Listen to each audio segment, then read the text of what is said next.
So today we're talking about some of the issues and topics in Romeo and Juliet that are transcendent to our lives still today.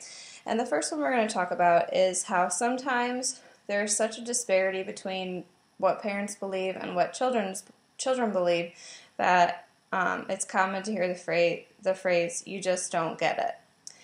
So the generation gap refers to the differences in experience that people of different ages have had, which shape their point of view and attitudes. Students today are part of the millennial generation. Your experiences with technology, world events, and American society will continue to shape your cultural understanding in different ways than the generation before you. This will lead to inevitable misunderstandings, even if they are not intended. So in Shakespeare's time, children at the beginning of the Renaissance generally were treated as little adults. They were expected to act, dress, and work just as if they were grown up. Children had no rights and were absolutely subject to the decisions of their parents, including who and when to marry. In wealthier families, such as the Capulets and Montagues, boys were sent to school and girls trained in domestic accomplishments, such as needlework, music, and drawing. Later in Renaissance times, children of the wealthy began to be treated more in accordance with their abilities, and playtime was considered as important as studies. But absolute rule of the parents remained. So what I would like you to think about is, how millennial are you?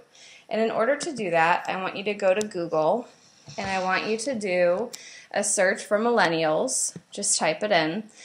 When you type that in, you will get a list of results, and I want you to click on the one that says, "How Millennial Are You?" by the Pew Research Center. And then you are going to take this quiz, such as the first question: in the past 24 hours, did you watch more than an hour of television programming or not? I did, so I'm going to click yes, and then go to the next question. There are 15 questions total, so go ahead and do that and record your score, and then come back to the video.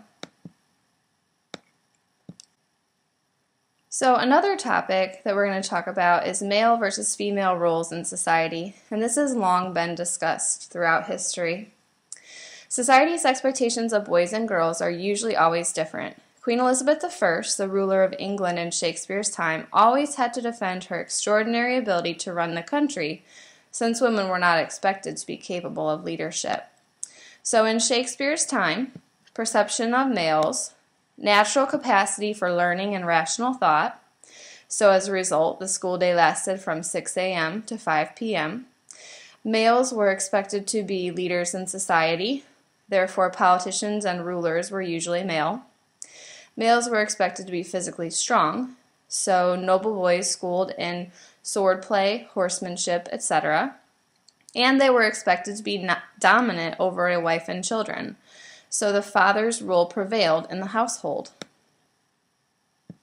Perceptions of females during the Elizabethan era: they were supposedly emotional and not capable of logical thought, so as a result they were kept home from school and they were taught domestic chores of housekeeping and child rearing. It was also indecent for women to be seen in public as leaders, so they only had command over children.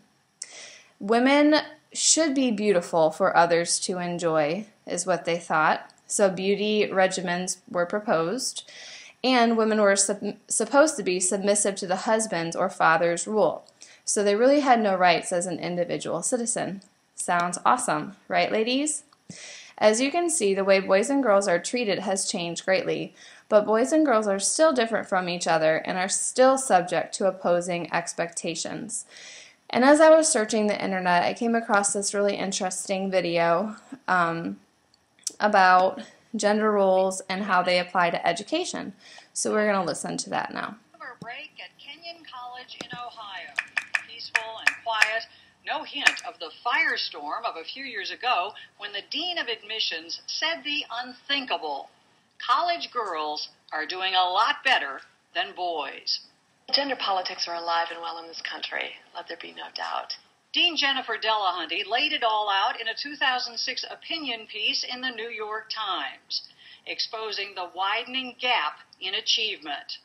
There's a kind of, the anti-intellectualism of young men, that really bothers me. That it's not cool to be smart, that it's not cool to be engaged, that it's not cool to do your homework. That bothers me. Not only do they not enroll in college at the same rate as women, they don't graduate from college at the same rate. They don't retain at the same rate.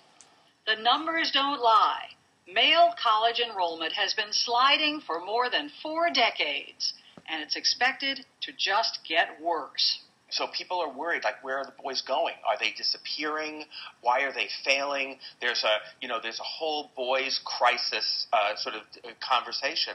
Sociologist Michael Kimmel is the go-to guy when it comes to guys.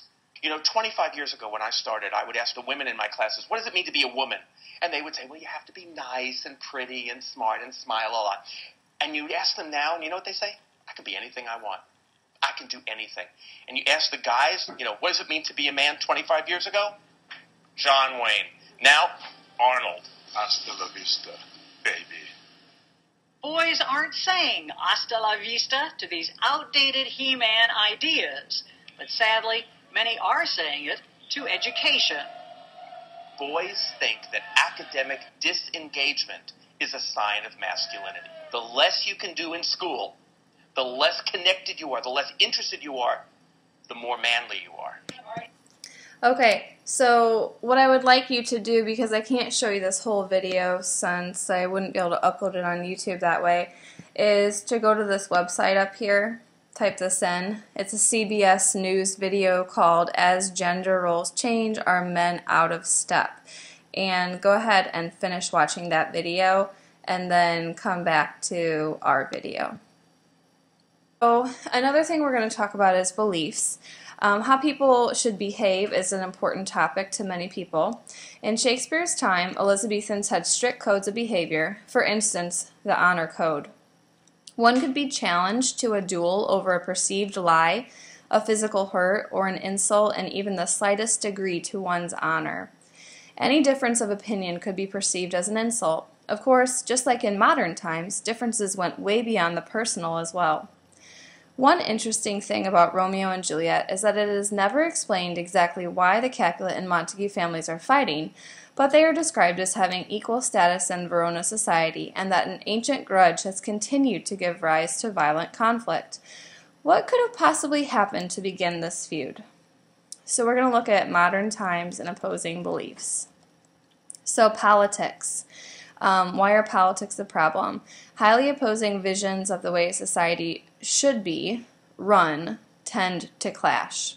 So consequences, political assassinations are not uncommon, and in America, 13 attempts on presidents have been made, 4 of them successful: Lincoln, Kennedy, Garfield, and McKinley. Another possible area of contention is love.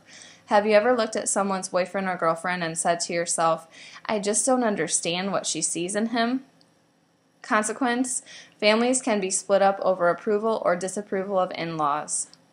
Another possibility is religion. What people hold as deep beliefs can create resentment and hatred between groups of different faiths. So as a consequence, the current Israeli-Palestinian conflict reflects the deep religious oppositions in the Middle East that have been raging for hundreds of years.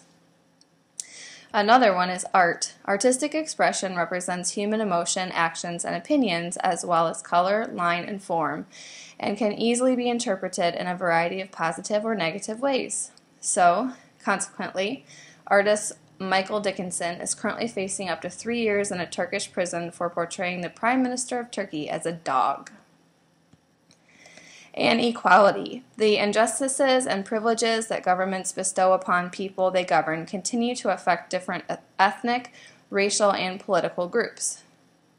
As a consequence, in April of 1992, riots in Los Angeles killed 55 people when 4 white police officers were cleared of assaulting Rodney King, a young black man. Okay, so when we're talking about conflict in Romeo and Juliet and fighting, you have to remember everything you see on stage has been planned out. Every moment and every word has been rehearsed for weeks before you actually go to a performance of the play, With violence on stage, it must be choreographed and practiced so that, though the actors are never actually in danger, it looks like they are. It has to be believable. Actors who engage in stage combat for play usually have a fight choreographer design the fight for them, choose the kinds of weapons involved, and show them how their moves must be performed in order to be safe. In the original setting of Romeo and Juliet in Italy in the 16th century, a typical weapon would have been the rapier, mostly used in duels between nobility with grudges to settle. The rapier was a sharper and lighter weapon than the previously used broadsword. This left one hand free for the other weapons, daggers, lanterns, anything handy, while its sharper edge made thrusting and stabbing the favored way of doing damage. Only people of noble status would have carried the rapier. Shakespeare would have been familiar with dueling. Dueling was a popular way to settle arguments and defend honor among the noble classes. In fact, laws were passed in Elizabethan times to forbid dueling because too many young noblemen were dying. Just to give you a mental image of what it would look like and what a rapier looks like, here you go.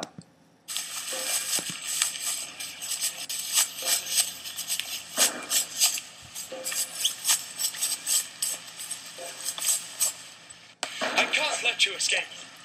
Major's orders. I don't think you're up to it, old friend. Do not put that to the test. I warn you. Do not do yourself the misfortune of trying to stop me.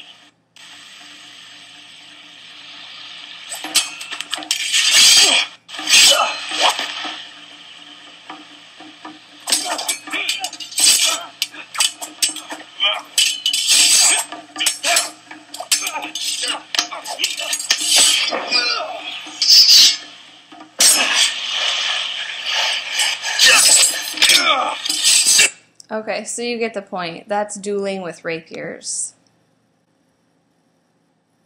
Okay, and the last thing we're going to look at is love and marriage 4 centuries ago. Romeo and Juliet gives a fascinating snapshot of English life in the late 16th century, especially about love and marriage. Obedience, hierarchy, or knowing your place in life, and order were prized and expected of all good citizens. Any violation of duty or rebelliousness and disrespect of the laws would have consequences, even though enforcement of those laws was often arbitrary and ineffective. However, the way women were seen by the society was clearly defined. Elizabethan culture was patriarchal, and loyalty to your relatives was more important than anything else. Men controlled their wives and daughters. Chastity was a woman's most important virtue. A father could disown, starve, or lock up a woman who had violated the family honor. Queen Elizabeth defied all expectations of the age. She never married because she realized early that marriage meant loss of power. Even though the general opinion of the time was that women's minds were weak and that a female head of state was an offense against nature, she ruled with great political skill and cunning. Juliet is expected, as she approaches her 14th birthday, to be married and already planning her family. Shakespeare never specifies Romeo's age, although it is often assumed to be a few years older than Juliet. In Elizabethan England, the age of consent was 12 for a girl and 14 for a boy. However, statistics show that the average age of marriage in Elizabethan England at the time Romeo and Juliet was written was in the mid-20s, about the same as it is today. It is thought then that Juliet's young age was meant to be extreme to audiences of that time as well, and perhaps a comment on Shakespeare's perception of Italian culture. The decision to marry is in the hands of Juliet's parents. A father chose a daughter's husband, and it was considered dishonorable and disrespectful to communicate her desires in the process. Juliet must beg her father's forgiveness after speaking out against marrying Paris. When a woman married, all of her personal property became the property of her husband, and she had no say in how it was spent. Women were regarded as chattel, or property, to be married to improve the family fortune or political alliances. Elizabethans thought women needed a male caretaker. Remember, females could not have careers. However, Shakespeare lived during the time of the Renaissance, which was a turbulent and exciting period of history in which many old and accepted ideas were being questioned, examined, and interpreted. In this time, the idea of romantic personal love flourished. Romeo and Juliet is all about the struggle between personal love and correct matchmaking.